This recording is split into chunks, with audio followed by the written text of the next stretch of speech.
welcome. I'm Anna Aiden, and this is my husband, Ali Aiden. Many of you may know us as the husband and wife duo. We ran for Aiden for Morris County State Committee last year. We'd like to thank everyone. Sorry about that. We'd like to thank everyone for attending. We have a special guest in the audience this afternoon with us, our Morris County Commissioner, Director, and 11th District Congressional candidate, Typhoon Salen. Thank you, Typhoon.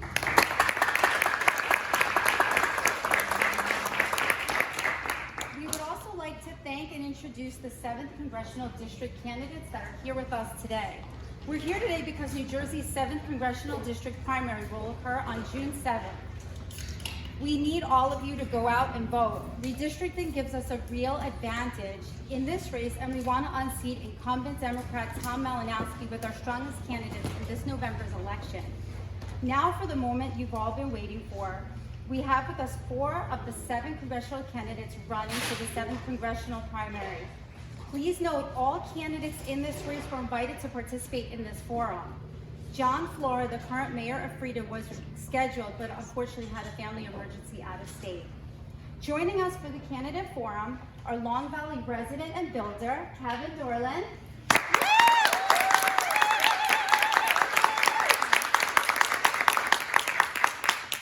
Assemblyman Eric Peterson, currently representing District 23.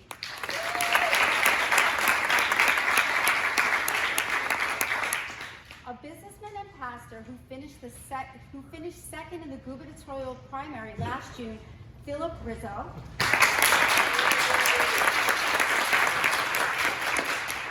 And lastly, Long Valley's own businessman and humanitarian, John Henry Eisman.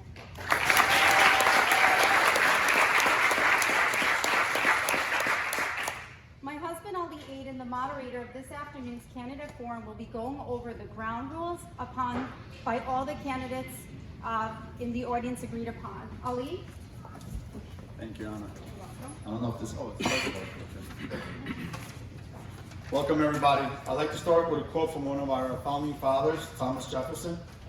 Rightful liberty is unobstructed action according to our own will within limits drawn by us by the equal rights of others. I do not add within the limits of the law, because law is often but the tyrant's will and always so when it violates the rights of the individual. If I let the candidates start with their opening statements, I'd like to quickly go over the ground rules for the forum for all intendants to follow. There's a random seating selection to determine candidates' order of making opening statements, taking the first question, and making closing statements. Candidates will be asked the same question and have the same time to answer. Each candidate will have 2 minutes to respond to a Q&A. Questions were not provided in advance to any of the candidates and chosen from the audience online. Each candidate will have 5 minutes for the opening statements and 3 minutes for closing statements. We will have a timekeeper, Rob Waskis. Please hold up your flag. Rob will hold our American flag visible to me as well as the candidates, indicating how much time remains. When the flag is shown, candidates must end their speech within 30 seconds. As moderator, it's my responsibility for enforcing time limits.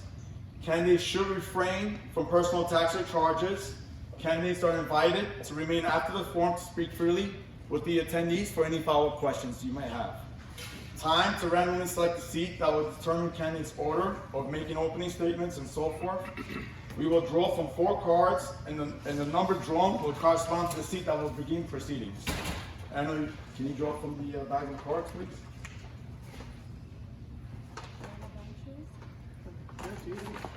Just need 1 card drawn. It'll show the seat. That's going to start. It's an ace.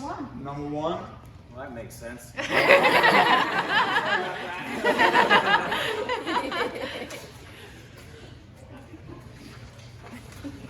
And with that, we will make the opening statements. You have 5 minutes.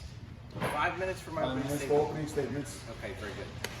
I want to say thank you and welcome everyone for coming today. Would you prefer I use a microphone? I think it's important that we get together, and I'd be remiss if I didn't express my disappointment in the fact that we do not have all the candidates present. The gentlemen that are here today are here because we care very deeply about this country. We care very deeply about our district. I think that it is a direct reflection of the fact that the four of us are here without any other attendees. That being said, my name's Kevin Dorland. I'm running to represent the 7th District of New Jersey. I'm a lifetime resident of this district for 51 years. I've been making a few videos to kind of introduce myself as the fact that I do have a sense of humor. I don't know if you saw the video that got 100,000 views the other day. I kind of jump out from behind a hay baler and say, "Oh, I didn't see you there." The truth is, I take this very seriously. I have been noticing a trend for many years. People have asked me why I haven't been in politics preceding now. And the truth is, I really don't have interest in the political machine. People know exactly where I stand.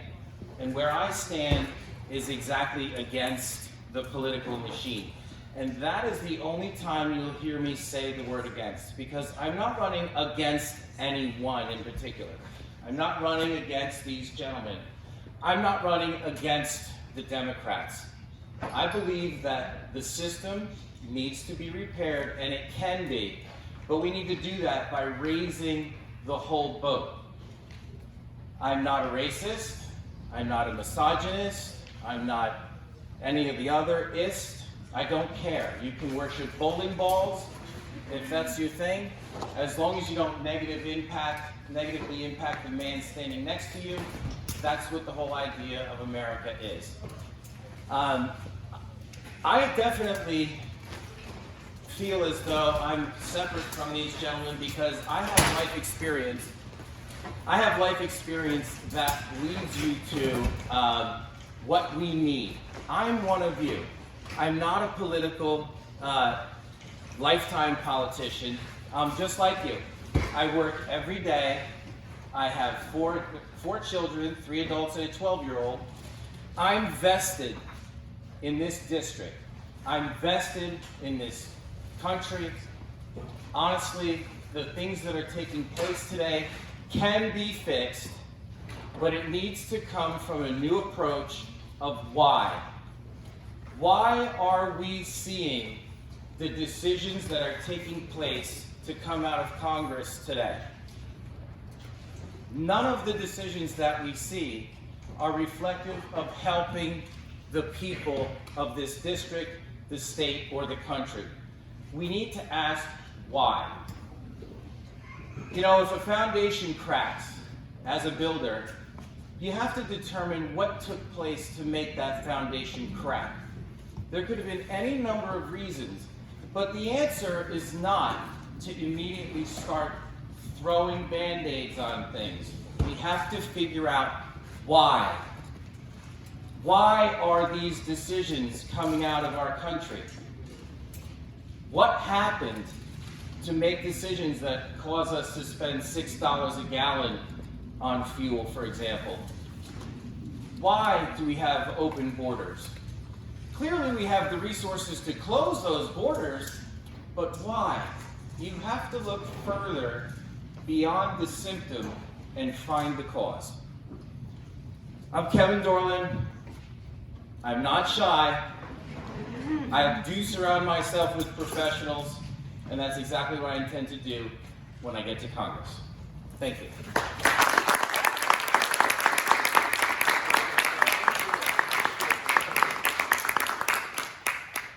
My name is Philip Rizzo. I appreciate you all being here today. And if you have followed politics for the last 12 to 24 months, you understand that our state and our country is in deep, deep trouble.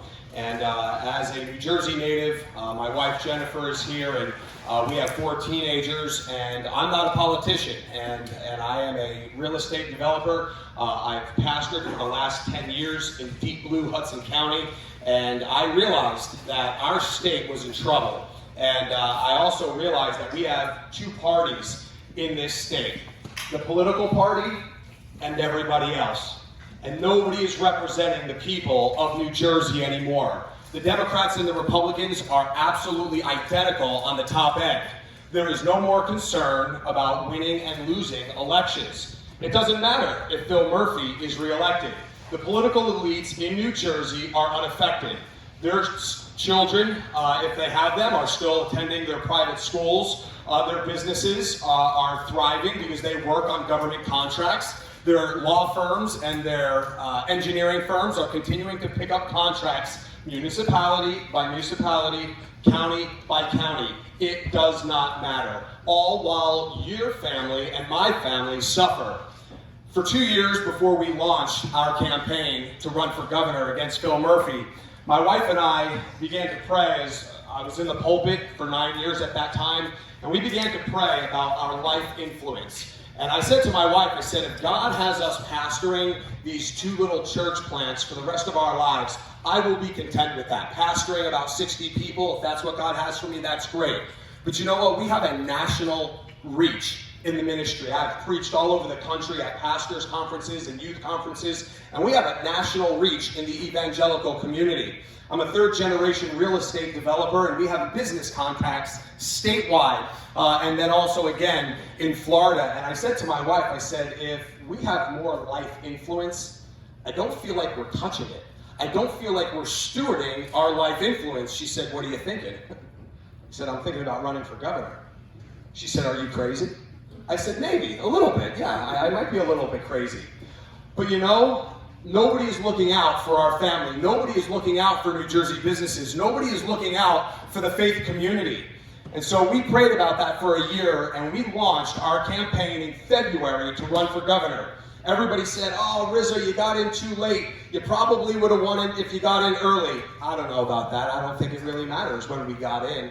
The fact of the matter is we ran on a message that we called the New Jersey Family ABCs, family autonomy, family business, and family core values. And in a 4.5-month race, in a statewide race for governor, we raised over $650,000, and we picked up almost 1/3 of the primary vote just 4.5 months later. I realized that that was not about me. That was about the message. That was about the message that went right to the hearts of New Jersey families, that we have no representation in our current setup. And I would agree with Kevin when he said the system needs revamping.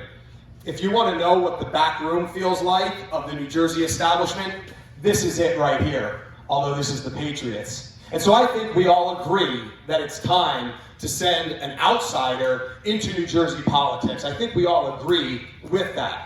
And so I appreciate these 4 guys that are here, and I think we all have the same objective. We're all running in the same lane. We all are representing a more conservative ideology and a more conservative philosophy than the establishment pick, Tom Kean Jr. If you've not been on the website to find out who he actually is, I suggest you go there. It's realtomkean.com. I think when you go there and you realize who the New Jersey establishment pick is, you realize we have one party in this state, the political party. Tom Kean represents the worst of New Jersey politics. He's running as a Republican, yet he sits on the Amistad Commission and he puts CRT in our New Jersey schools. He has voted to put transgender ideology in our schools. He's voted to put men in our ladies' bathrooms, locker rooms, and showers. There's no difference between him and Malinowski. It is time to figure out which one of the candidates up here has the campaign structure, has the finances, and has the reach in order to take out the machine that is Tom Kean Jr. and the New Jersey GOP. I trust that you check out realtomkean.com, check out our website, jerseyrizzo.com, and please read the menu before placing your order on June 7th. Thank you.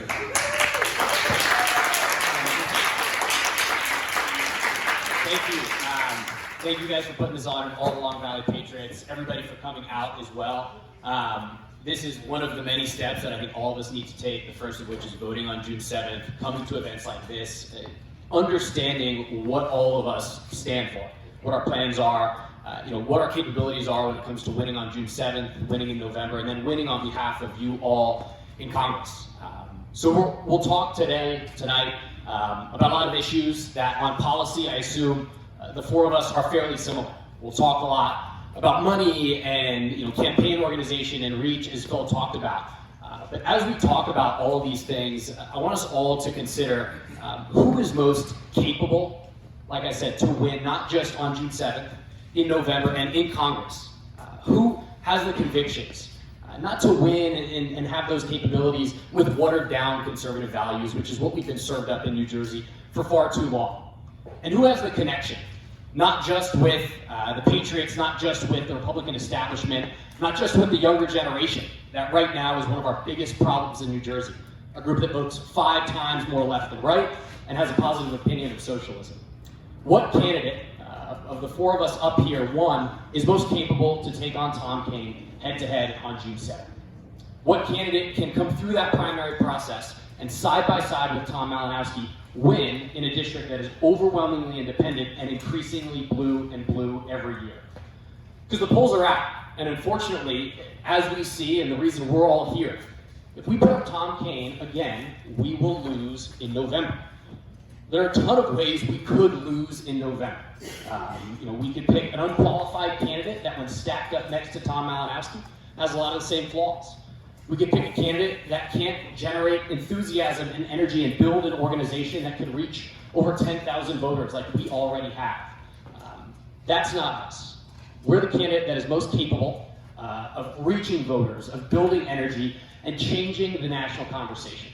Not just being another seat of the 435 in DC, but being your voice in Washington.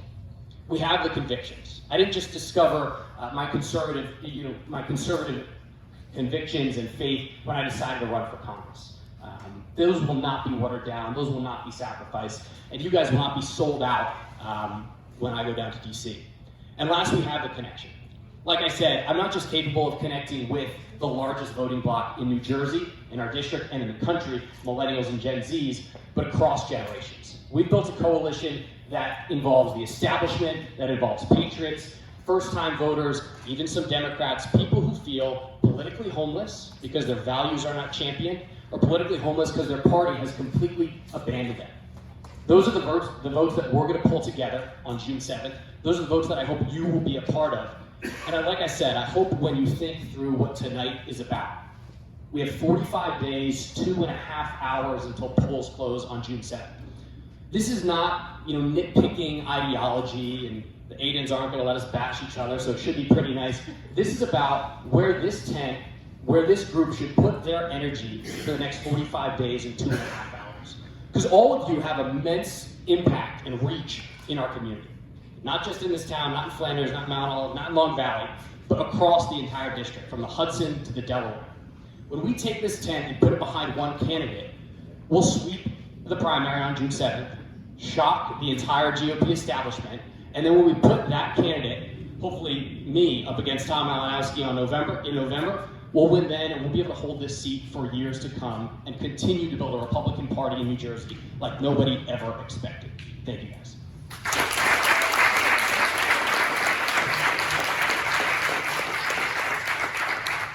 So I'm going to ask everybody to stand up and say the Pledge of Allegiance with me. We didn't do that. And there are men and women who died for this flag, for what it stands for, which is freedom.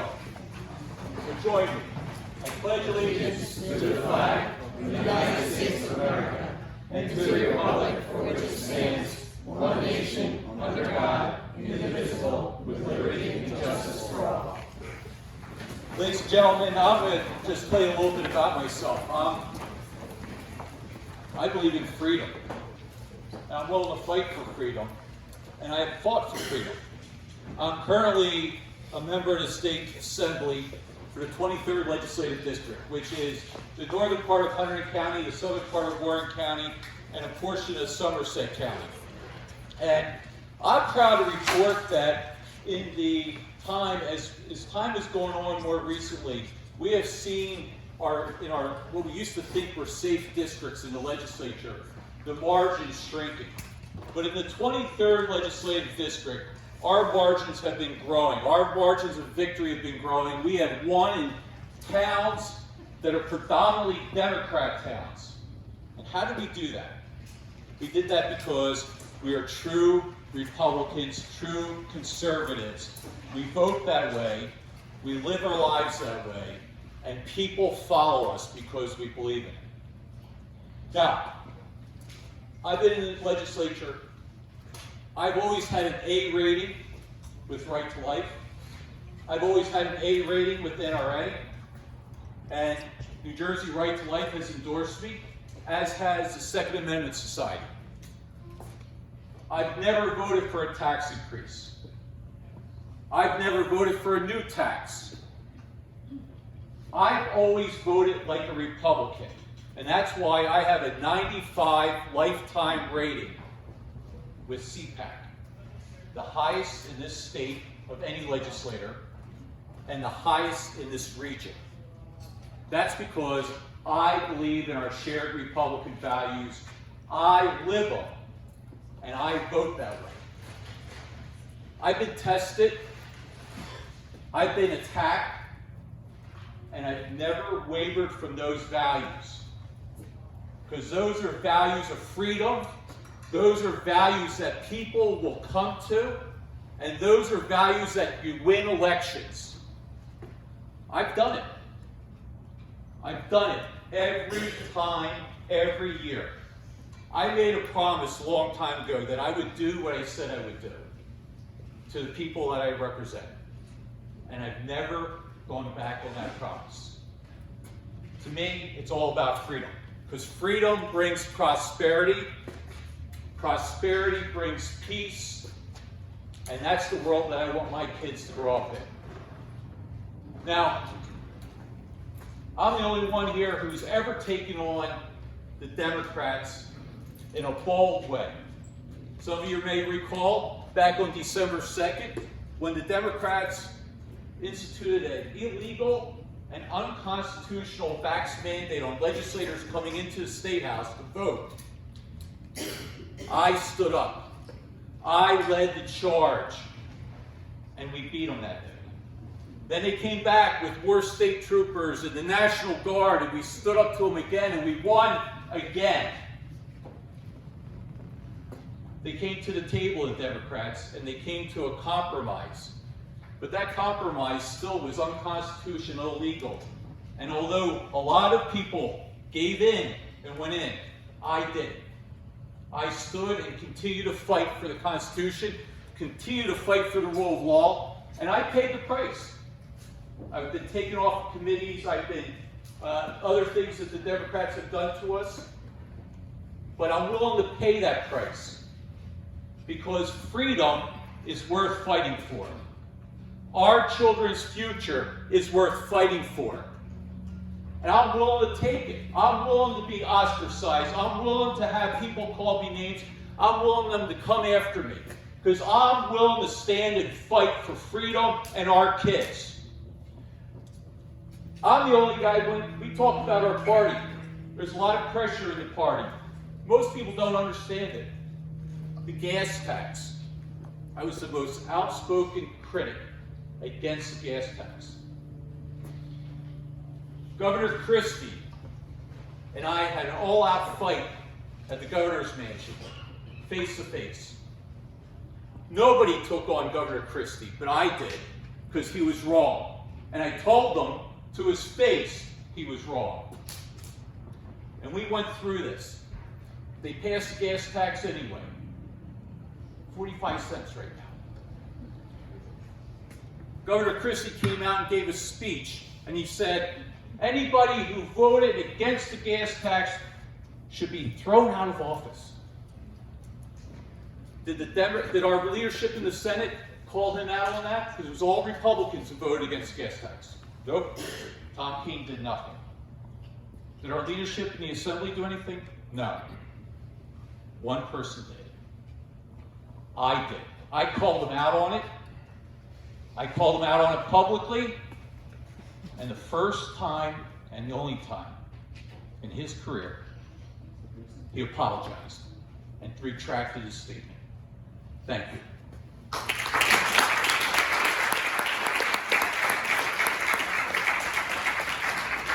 We're going to do the 2-minute Q&A. Each candidate gets 2 minutes. Since Dorlan went first, Rizzo, you're going to take the first question. Mr. Rizzo, what are the top 3 issues you plan to address if you're elected? And that goes for everyone gets 2 minutes.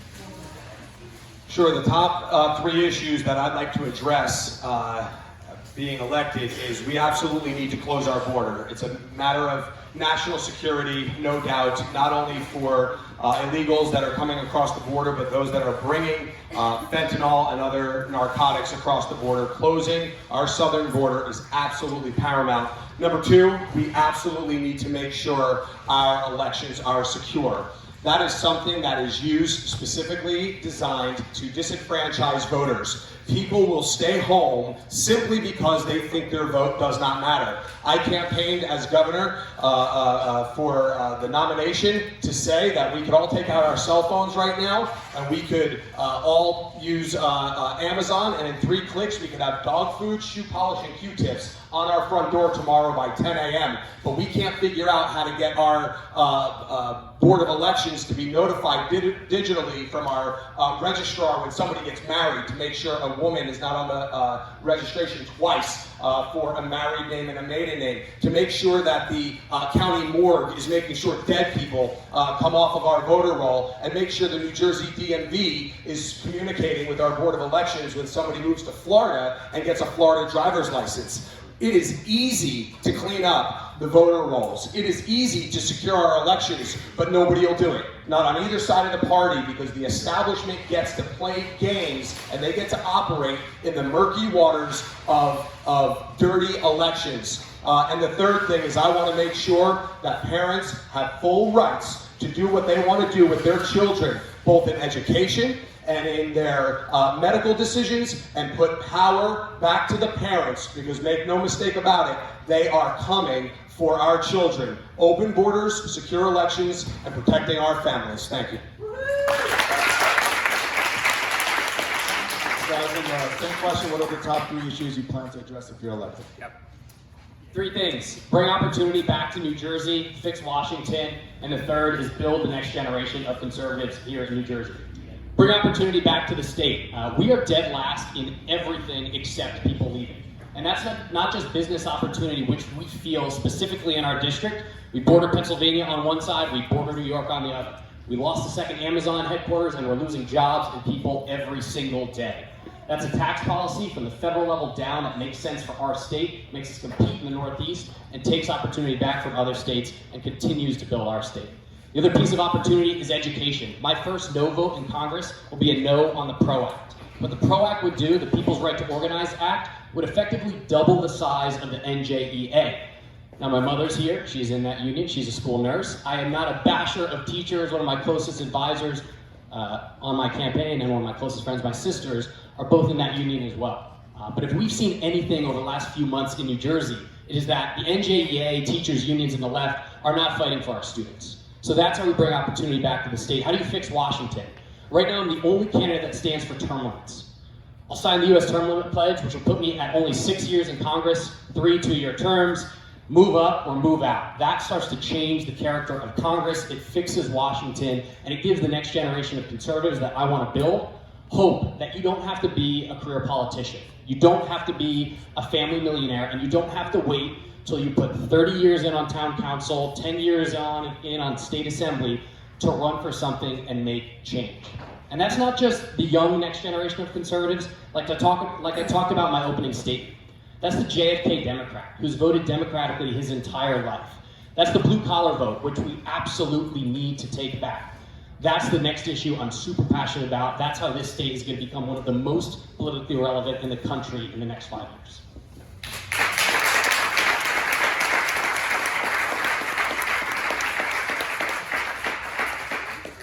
Well, my top 3 issues are parental rights, energy independence, and America First. Parental rights is paramount. Those children are our children. They're our kids. God gave them to us. God gave us to us to raise, not the NJEA or other teachers' unions throughout the country.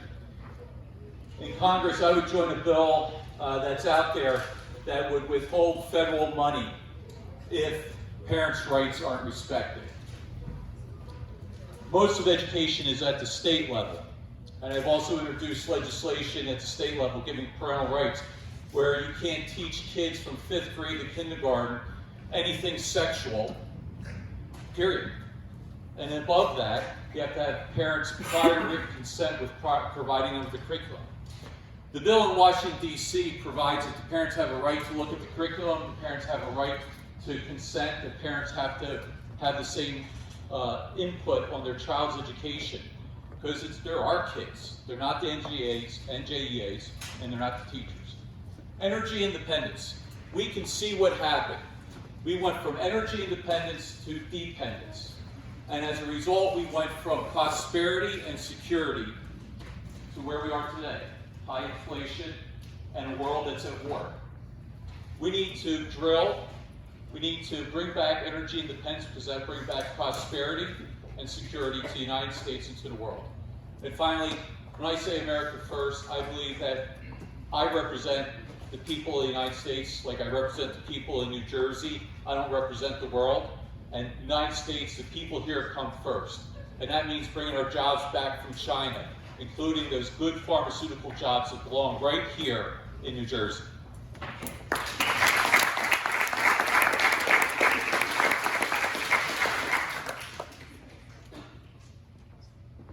Parental rights, energy independence, closing the border. There's a laundry list of reasons that everyone is keenly aware of. But we have to stop glazing over these issues trippingly off the tongue as if there's a solution that's just going to pop out of thin air. Guys, we got to start thinking in a new direction. We need to discover the why. There's a reason we're paying $6 a gallon to our enemy. Why? There's a reason that the border wall is laying in a heap in the middle of a field. It's already paid for. We already paid the contractors to put it up. They're being paid today to not do anything. Why? Parental rights being taken away from your children.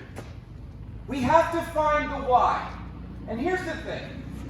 People ask me quite often, why do I want to do this? I don't want to do this. I don't want to do this. I'm not going to Congress to rub elbows and when's our tea time and all this bullshit that goes along with it. I'm the disruptor. I will go to Congress. I will make a team. I will figure out the why. And when I do, I'm going to tear it down. That's what I'm doing. So as far as the 3 things I'm concerned about, there's a laundry list of things to be concerned about. You should be asking yourself, why?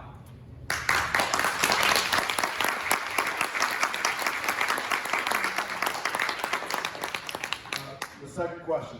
This is going to be Mr. Eisman, you're next. The second question. What is your stance on school choice?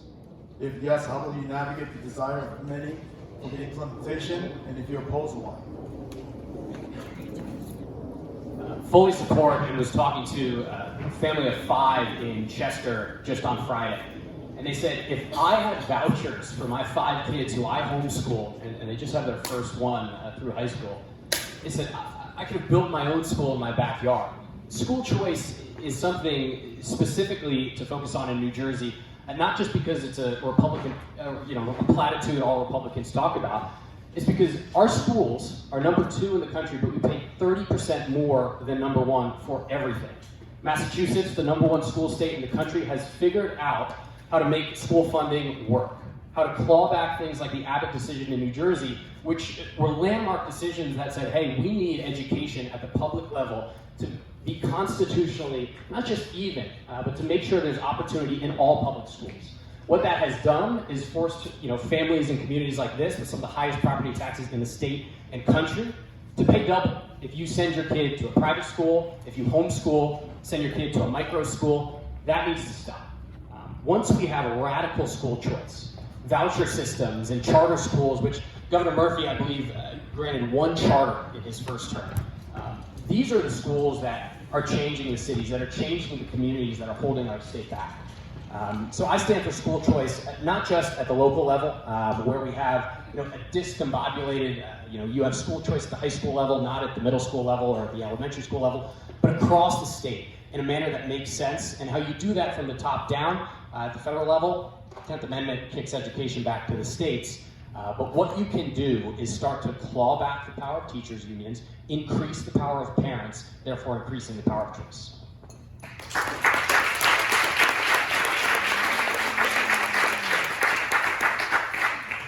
I'm for school choice. I have been for forever.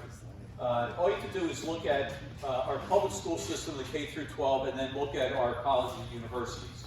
We have the best college and universities in the entire world. People come from all over the world to come to our colleges and our universities. We have public, we have private, and it's school choice at its finest. And to me, that shows that school choice can bring about the most excellent schools in the entire world for the K through 12. And that's why I've always supported it. I supported it in the legislature with Governor Christie. It was one of his best things that he did, which was to have charter schools and to provide the opportunity for school choice for those in failing schools like in Newark and in Patterson. The only way that we're ever going to advance as a society, the only way we're going to stay prosperous is to have an educated populace, and school choice will bring that. Just to tell you a little story, I met with a bunch of superintendents. We have something in New Jersey called school choice in the public school system. And in Hunterdon County, some of the schools were opting into this. And the superintendents came to me, and I was surprised. They wanted more of it.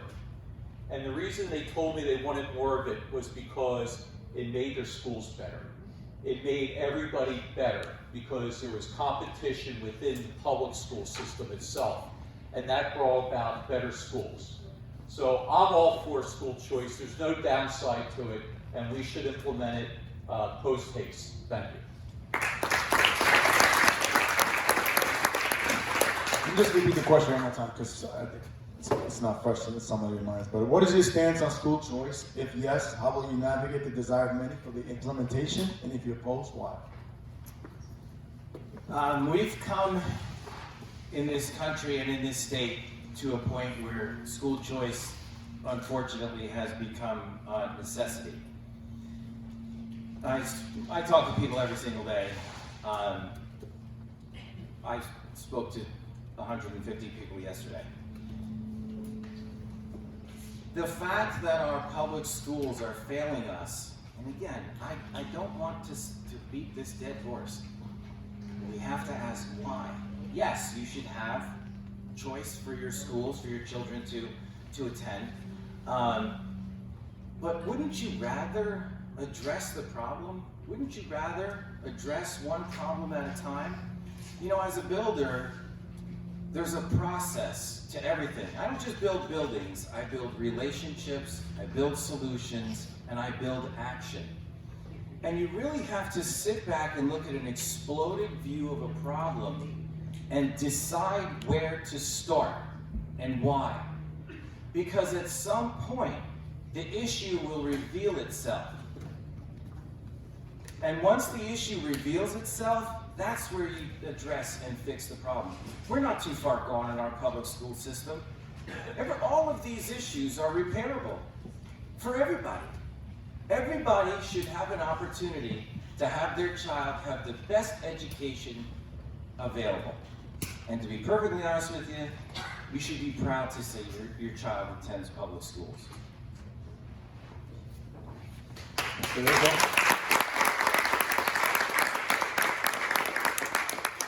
As the question was reiterated, and the push is, are you for school choice? I think it's obvious that all four of us are for school choice up here. And it's no longer an inner city or an urban problem. One of my good friends, he's a congressional candidate in District 9, Billy Prembed. He has a wonderful position on it. He grew up in Patterson with a single mom, and he has the talking point that a child's education should not be dictated by their zip code. And that is true.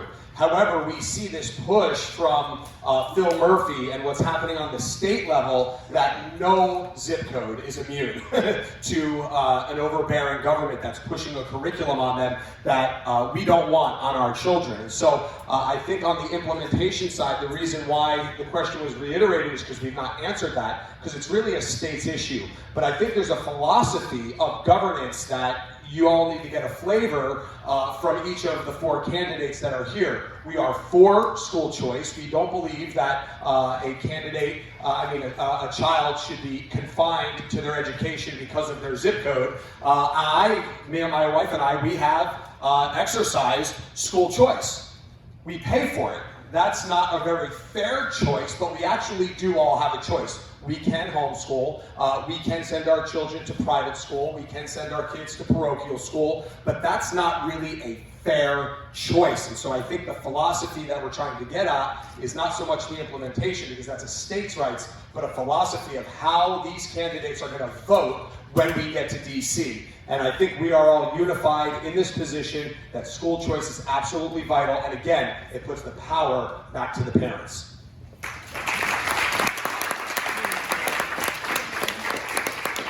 This is question number 3. Assemblyman Peterson, you can start this one. Do you have a plan or ideas about how to address illegal immigration in our country? Sure. There's a multitude of things we need to do. First, we need to build the wall and slow down the people coming in. The second part is we need to tell those countries where these people are coming from that if they don't control their population from invading our country, that we're going to cut off their aid. They understand money. Same thing.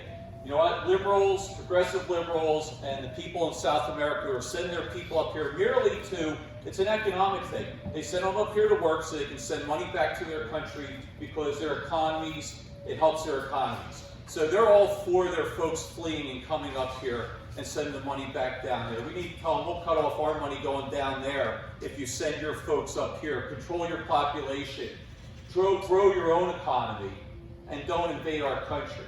And I think that if you come into our country illegally, we should send you back to where you came from, and you should never, ever allow them to be able to come back into our country legally in any fashion. Period. We just discourage people from coming to our country. Follow our laws. Follow our laws. Come here because you want to become part of us. The greatest melting pot in history. The greatest melting pot in history. Come and become one of us. Come and become an American. Or don't come at all. That's what I would do. Cut off the money, build the wall, and tell people you break into our country, we're sending you back and you're never coming back in.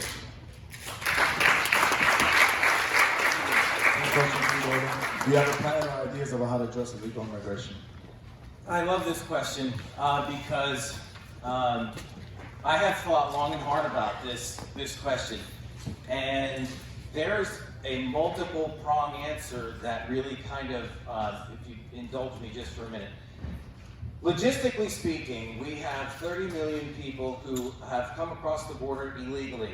Logistically speaking, it's impossible to round them up and send them back. We're beyond that point. Next year, when Title 42 is removed, there'll be 3 million per year. Now, I agree 100% about building the wall. That is very important. But there's a reason the people are not coming through the front door. The front door is locked. I have a very close friend of mine who's an Indian from India. His parents have been working to come through the system correctly for 15 years. For 15 years, he's been doing what has to be done to try to come through the front door. We need to revamp our immigration system. We need to close the borders, but we also need to utilize the 30 million people who are here. When you have 30 million of anything, you utilize it, okay? The way to utilize 30 million people is to give them purpose, give them punishment, and give them pride. Purpose. You enlist them in our armed services, immediately make our armed services 30 million stronger, They have to do 3 to 5 years in the service. They come out speaking English. The second they come out, they're taxable. Now we've just kicked the crap out of the deficit.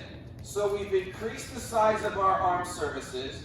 We've given them a reason to no longer feel like they're in the shadows and they can participate. Now I'm not suggesting that the door stays, people come across the border illegally and that continues. What I'm suggesting is there's multiple ways to do this.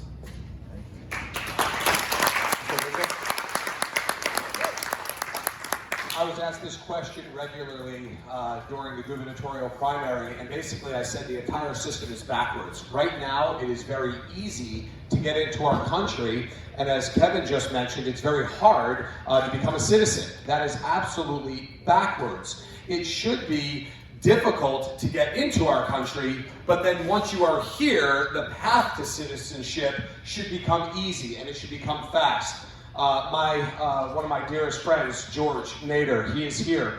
He is a legal immigrant from Lebanon. He had the phenomenal story, maybe some of you have heard it, as he was getting his passport to come to America to be a freshman at Michigan University to study for engineering. He went to the U.S. Embassy in Beirut on the wrong day. And he went there and he was involved in that bombing from Hezbollah.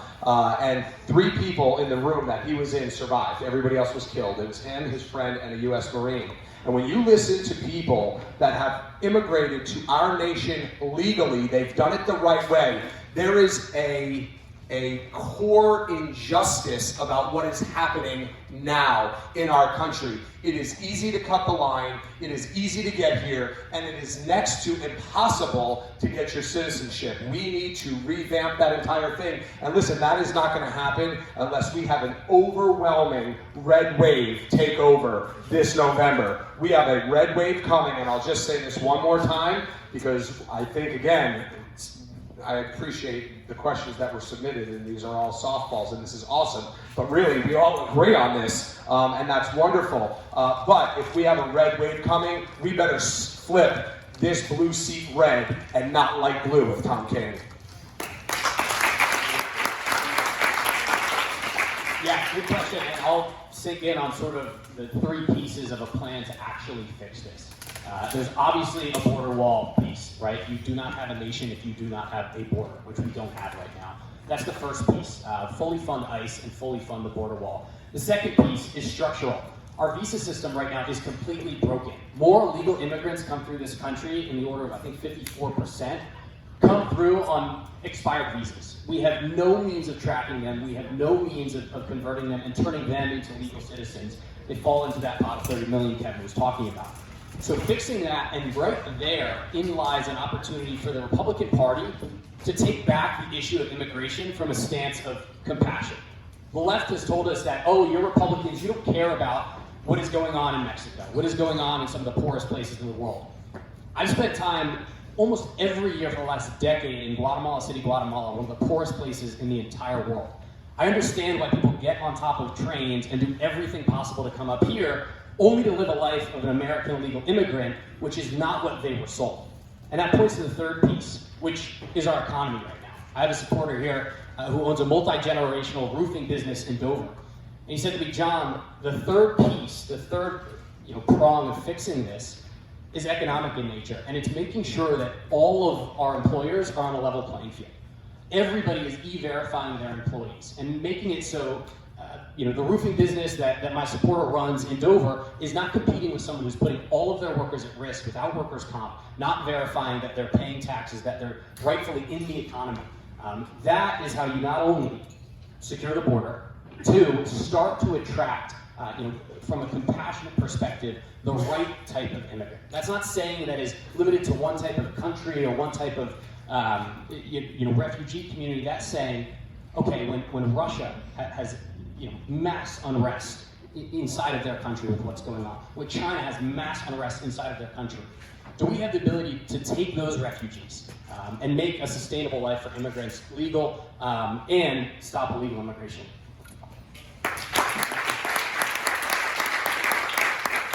This is simple question. It's back to you, Dorland. What is your stance on the Second Amendment, and what is your rating with the NRA?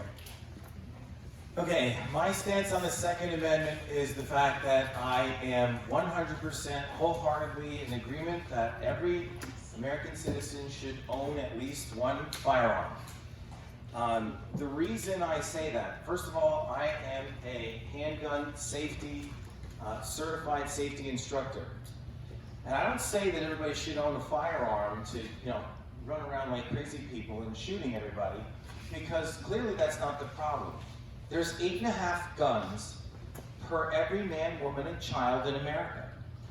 When that law was first written, the Constitution, it was the right to own and bear arms. Somehow along the way, the bear part got dropped off of New Jersey. It's stuck in a few other states, but the truth of the matter is, we do not have a gun problem in America. We have a mental health problem. Okay, the Second Amendment has nothing to do with the craziness that takes place with people shooting each other. People will take an SUV and drive it down the center of a parade. If we had a gun problem, 8.5 guns per person in this country, there'd be bodies everywhere all the time. So I'm a strong supporter of the Second Amendment. I am certified for handgun safety. And I think everyone has to realize the towns and cities, the Democratic-run cities that have the most stringent gun laws also have the highest crime. Thank you.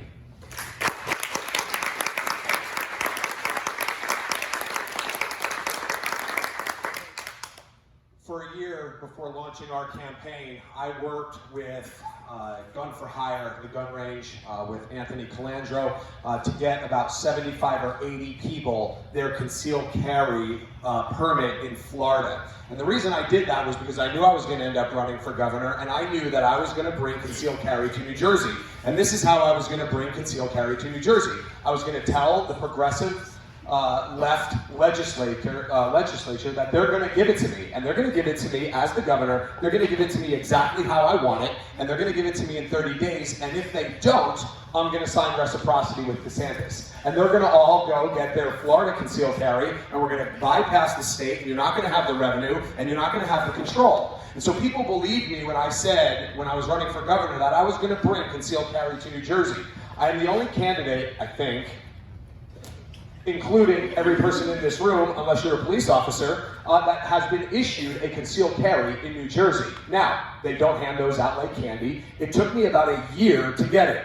I pastored 2 churches in urban areas. Our family had a small cash business. I'm an amputee, and I have a way of shaping, with the help of my local police, the application that was approved. And so I am a Second Amendment candidate. I've been endorsed by Anthony Colandro. He's a sitting board member at the NRA. I was endorsed by RTSP, one of the largest gun ranges in New Jersey with multiple locations. And I will, as a congressman, vote for national reciprocity.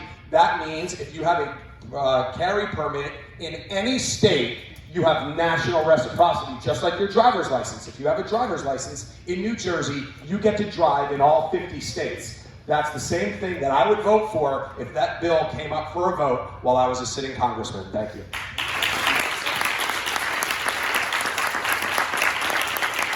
Again, like most of the issues here, we're pretty much all going to be in line. I think most of us would agree we would vote for something like concealed carry reciprocity.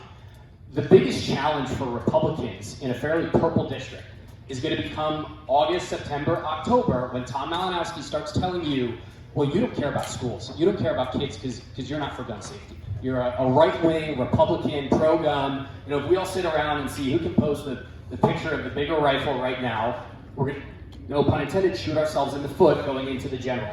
So in a general, how can a Republican from our district in New Jersey, a place where the Second Amendment is under attack, a place where it is more difficult than any state in the country to purchase and bear a firearm, what are some pieces, not that you're going to compromise when you come down to Congress, but what are some key pieces of legislation that you'll continue to champion and offer up to your independent and potentially Democrat supporters to say, look, we're Republicans, we're the party of pro-law enforcement, we're the party of the Constitution. some things that in New Jersey would help us not only defend our Second Amendment, but get guns safer and more quickly would be the Fixed NICS Act, which Tim Scott brought in after a shooting in Texas, which increases the speed of public background checks and also cross checks, just like we would love concealed carry reciprocity. Felonies state to state are automatically linked up there. So you have a felony in Pennsylvania, you come over here, try to buy a gun and go back to your household, not gonna happen. That being said, those laws need to be looked over with a fine-tooth comb. There are a ton of problems in places even like Florida, with things like red flag laws that leadership in Congress are not looking at and do not fully understand. That knowledge of these laws, that nuance to this conversation is what it's gonna take to win a general in November. I would love to talk more on this. I could pick apart red flag laws in Florida, New Jersey, everywhere, why they're wrong, how we fix them, how we make it more sustainable for all of us to buy more guns quicker if we need, and keep all of us safe and win in November.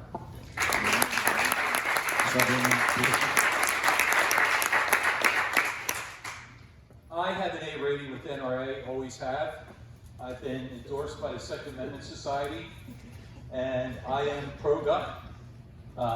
I have the voting record to prove it, I have the guns at home to prove it. And all these things that they've talked about, I voted on. Even when those who claim to be Second Amendment were afraid to. Early on in my time in the legislature, there was a bill that came up that wanted to take away your gun under certain conditions without due process. And there was a committee hearing, and thousands of gun owners came and spoke at the committee hearing against it. I stayed the whole time during the committee hearing, although most of the members had left, they left their votes and left. I stayed because I wanted to hear what everybody had to say. I wanted to give them the opportunity to petition their government in person. I wanted to hear what they had to say, and I wanted to let them know that I respected the fact that you're there to do a job, and I was there to hear what they had to say. And in that committee, all the Republicans voted against the bill that would take away your due process rights before they could take away your gun under certain circumstances. The Star-Ledger, back when it was a newspaper and people actually read it, the editorial board came out and said that all of us who voted against that bill wanted to give terrorists guns. Wanted to give terrorists guns, and that we were evil people. There was only one person who still voted against that bill when it came to the floor, and that was me. And that's why I've earned that A rating with NRA. That's why I've earned that endorsement from the Second Amendment Society. I earned it because I was willing to stand up for the Constitution. I was willing to stand up for the Second Amendment no matter what. No matter what. And it's not that easy. Everyone can talk a good game, but when it comes down to actually voting, actually comes down to doing it, it's not always that easy. I've done it. I've been tested. And I've done it. I voted for the Second Amendment, always will. Send me to Washington, D.C. I will be a strong advocate for the Second Amendment, conceal and carry, everything else. You have a Second Amendment right. I'll stand up for it no matter what. Thank you.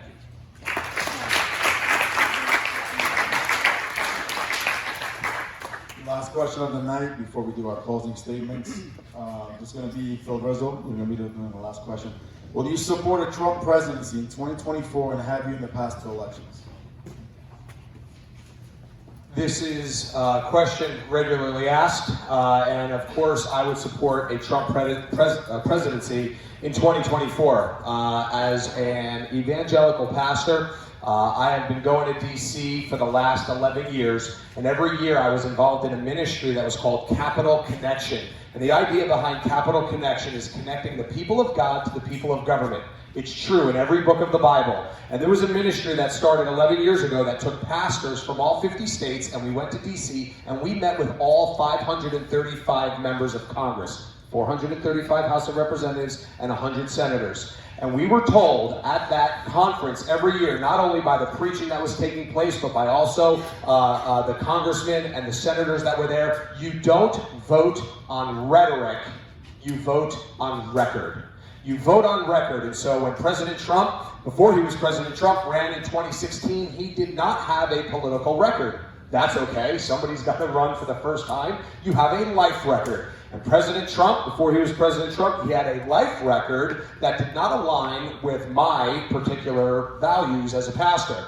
I knew I was going to have to answer to my church if the guy that was saying all the right things on the campaign trail ended up lying to us, that I was going to be in big trouble. So in 2016, I voted third party. I voted for third party, a man that stood for pro-life, and that was my issue. So I found the pro-life candidate and I voted for him.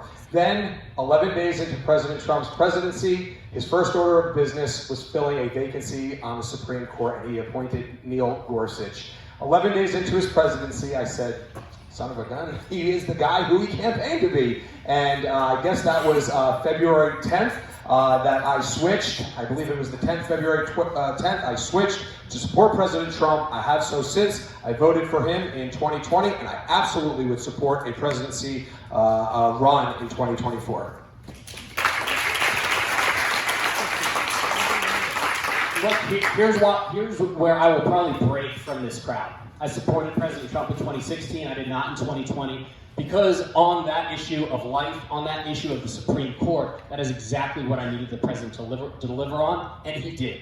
When it comes to 2024, look, it's as simple as a math equation. If I stood up here and said, hey guys, we can't do the same thing and expect a different result with Tom Paine, in this district, in this state, even if we have a massive red wave, when it comes to President Trump, I'm all for this disruption he brought. I'm all for the strength he brought to our economy, to our border, to our streets. It's unmatched, and it likely will be for a while. But when it comes to a district like this, when it comes to what happened in Washington, unfortunately, whether you blame the media, whether you blame how liberals took his tweets, we lost the White House, the House, and the Senate for the first time in a 2-year period. The last person to do that was Herbert Hoover. And when that happened, we didn't take the House back for another 30 years and the Senate back for another 20 years. So when it comes down to it, we need a leader that has that disruption, but does not allow the left to break in and turn it into dysfunction.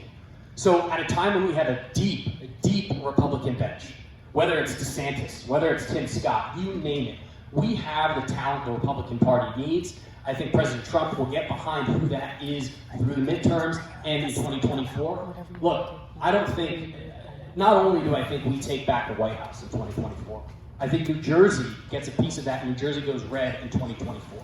Because every time we put a 2-term Democrat governor, with the exception of JFK, we vote red in the presidential. We'll do that if we find someone to move our party forward and champion those values that made our country great and will continue to make our country great.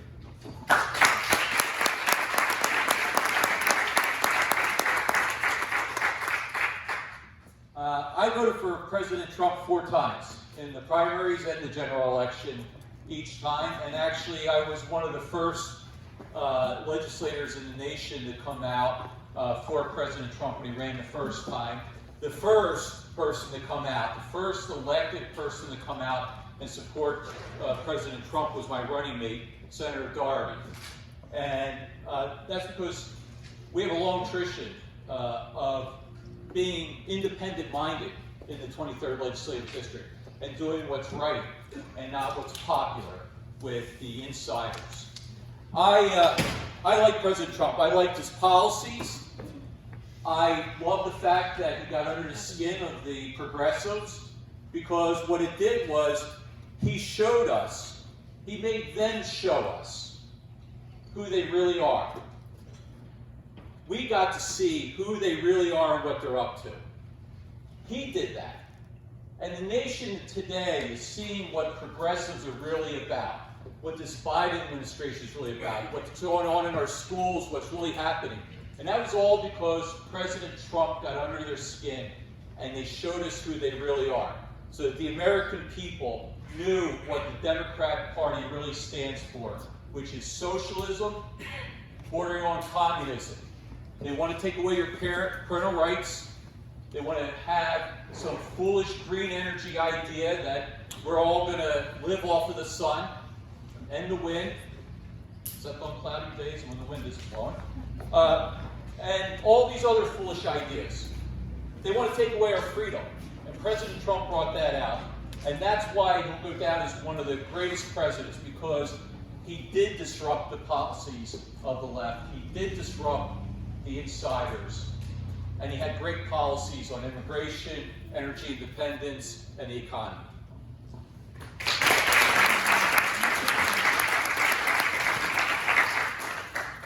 For those of you who know me, which is this half of the room, I love President Trump, and I'm not ashamed to say it. I would love to see a Trump-DeSantis ticket coming. That would be amazing. I'd like to hear applause on that.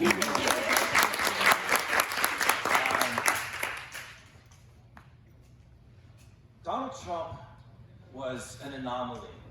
Donald Trump was forced to have a sword in one hand and a pen in the other. He was trying to do his job with one hand while fending off absolute insanity with the other.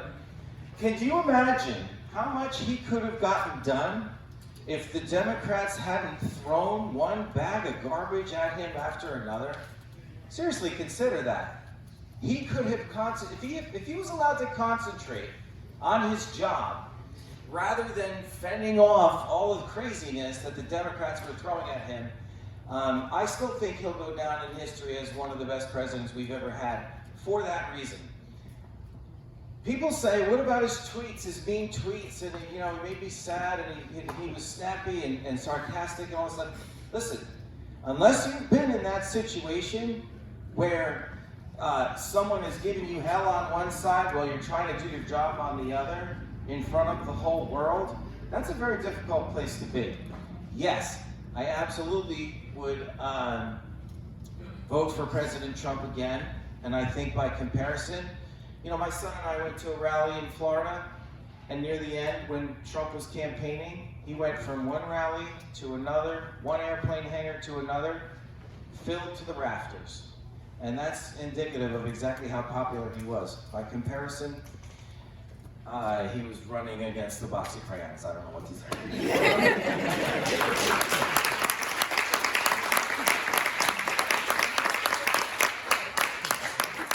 We are at the closing statements portion. Mr. Eisman, you lead it. 3 minutes, closing statements. All right, we started with a founding father quote, so I'm going to end with one. Alexander Hamilton quote.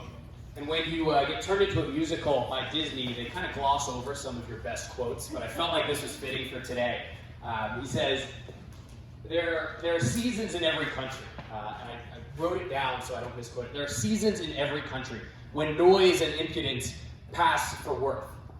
In popular commotions especially, the clamorous of interested and factious men are often mistaken for patriotism. So for this group, I think one thing to consider is, what is true patriotism? What does it look like right now? What does it look like in this election? What it looks like is standing up and fighting the uncommon fight, fighting the inconvenient fight.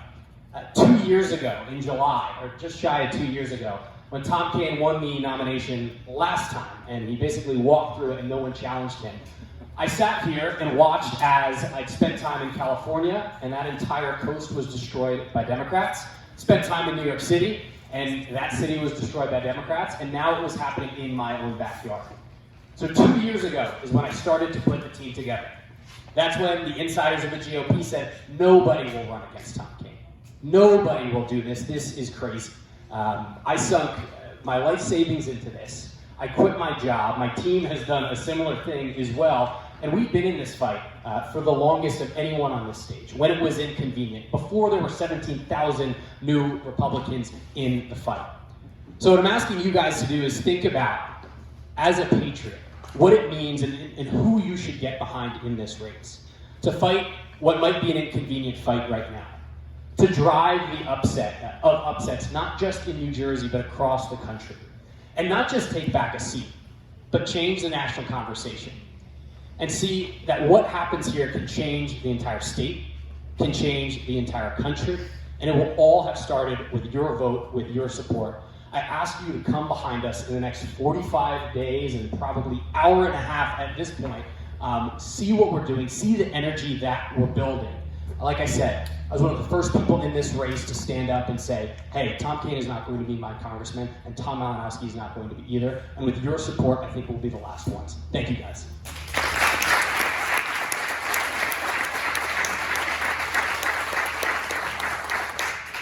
So you heard from all four of us. Basically, all said the same thing, right? How do you really know? How do you really know? Right? There's only one person who's actually done it. There's only one person who's been put to the test and has actually stayed true to our values. There's only one person in this race that's done that, and that's me. It's easy to get up here and say what you're going to do.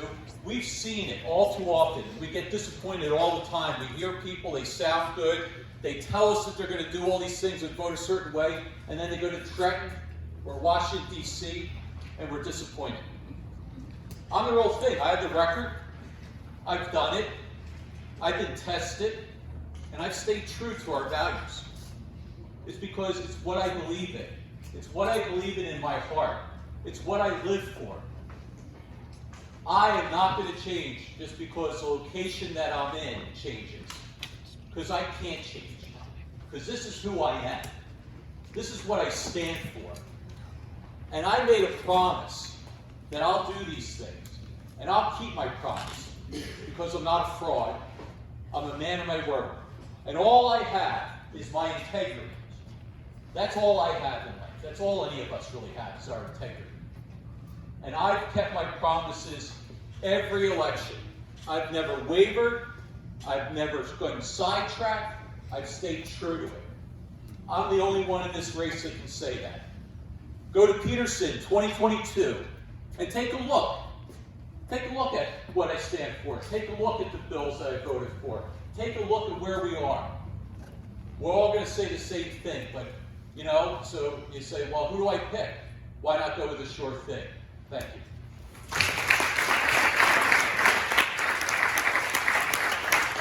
And it's ironic that you handed me the microphone and said the short thing. I have nothing bad to say. I told everyone when I first whispered that I was going to be the next congressman. I whispered to a friend of mine, you know, I think I might do this. I've been following politics my whole life. And as the whisper came out of my mouth, has anybody seen my signs around by chance? Okay, within a matter of days, I was bombarded with people saying, please, Kevin, thank you, thanking me. They weren't saying, they were telling me it's about time. Thank you, we need you. If you talk to anyone about me, I will talk about the elephant in the room right here and right now. And we won't leave until it's resolved. I'm passionate, I'm driven, I can speak clearly. Unlike some other candidates who aren't here, I won't run a smear campaign against any of these guys because the truth of the matter is, I grew up with John's father. He's a great family. And I spend time talking with Phil Rizzo here and there over the phone.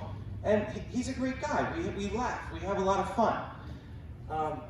I haven't met Mr. Peterson other than a couple times, and we haven't spent much time together, but clearly this is an upstanding guy.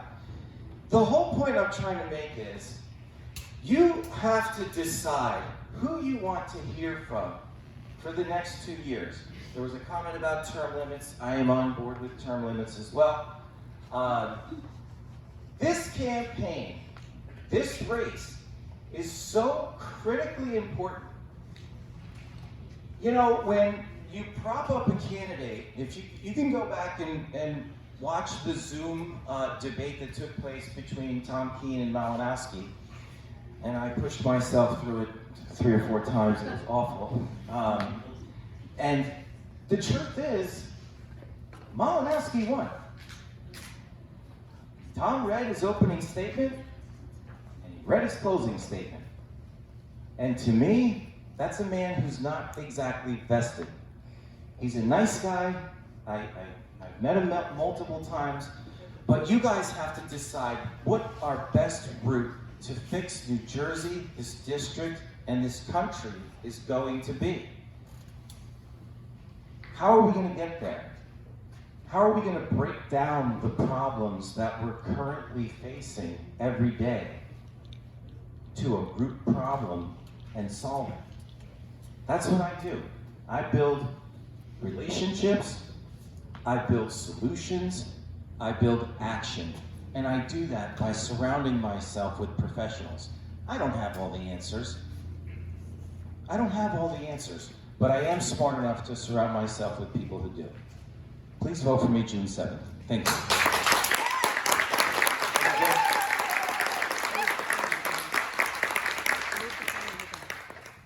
Truth many times is a tough pill to swallow, but the Bible says speak the truth in love. And so we're called to speak the truth. And I don't believe in mudslinging, I really don't, but I do believe in slinging the truth. We've done that against the candidate that is not here, Tom Kean. We spent a lot of time and money and poured through his voting record, and we curated a website, realtomkean.com.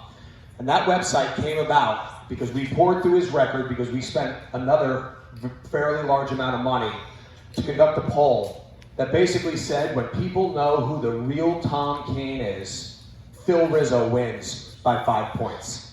Now, you could say, well, Rizzo, that's your poll. Well, that's true, but I'm not the only candidate here with enough money to actually conduct a poll, and if they did it, they would find out the same thing. And so speaking the truth in love, I like Kevin, I do. He's got $19,000 raised in the first quarter. John raised $32,000 in the first quarter. Eric raised $28,000 in the first quarter. Not only did we raise $160,000 in the first quarter, which is double, but we also raised another $58,000 in about 10 days in December. We have $225,000. We're on our way to $500,000. We all agree here that philosophically, for the most part, with the exception of being afraid to post a picture of guns and vote for President Trump, we're all pretty much the same here. We have to come under a tent like we did today and support the candidate that, for the most part, the four of us all agree. We have to go with the candidate who has the fundraising ability to compete with Tom Kean. We have to go with the candidate that has the name ID, which is second only to Tom Kean, including in Hunterdon County, where Assemblyman Peterson is, and his name ID jumps way up, but it's still third behind us, and I'm not great. I just ran for governor. I have name ID. We have a fundraising machine. We're on our way to $500,000. We are going to give Tom Kean a run for his money, and the poll tells us that we win when the district finds out who he is. We pull him off the ladder. Second position is Rizzo. That's just the truth. That's the truth in love. I've offered the wide tent of the Rizzo campaign to each and every one of these candidates. I really hope they take it. As their supporters, I really hope you encourage them to do so. The governor's race, Jack Ciattarelli pulled 49.5%. Me and Hirsch Singh pulled 51%.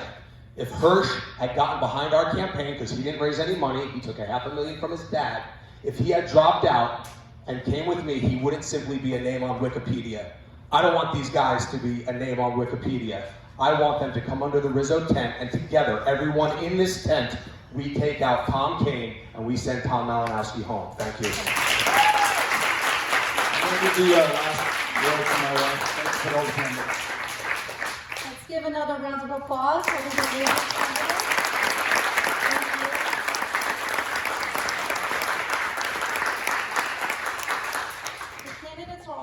To remain after the forum to speak freely with all the attendees here if anyone has any more questions for them.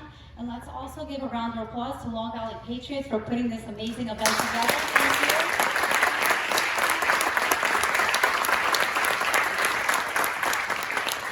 And lastly, thank all of you for being involved and coming here. I know we all are busy on Sundays, but to take the time to be involved in politics, our community, our state, and our country, thank all of you. Give yourself a round of applause. Thank you, everyone.